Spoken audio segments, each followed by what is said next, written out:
कोल्हापूरचं राधानगरी धरण 70% भरलं. धरणात प्रतिसेकंद 2,779 क्युसेक पाण्याची आवक. गेल्या 24 तासात राधानगरी धरणात 240 दशलक्ष घनमीटर पाण्याची वाढ.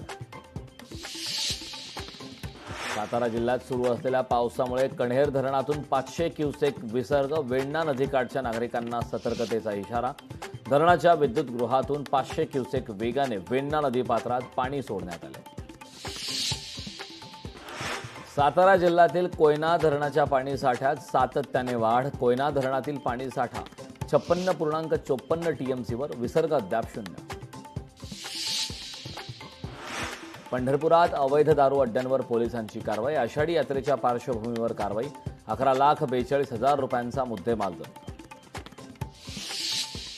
छत्रपती संभाजीनगर शहरातील बेगमपुरा परिसरात 2 उच्च शिक्षित विद्यार्थिनींची भर रस्त्यात छेड काढल्याची धक्कादायक घटना समोर. या प्रकाराचा जाब विचारणाऱ्या पोलिसांवर संशयितांनी दारूच्या बाटल्या फेकल्याने परिस्थितीची घडी. कायदा व सुव्यवस्था राखण्यासाठी नियंत्रण पथकं तैनात करण्यात आले होते. फ्लिपकार्ट कंपनीच्या इलेक्ट्रॉनिक वस्तूंची अदलाबदल करून मोठा फसवणुकीचा प्रकार. 3 डिलिव्हरी बॉय अटकेत. 6 लाखांचा मुद्देमाल जप्त.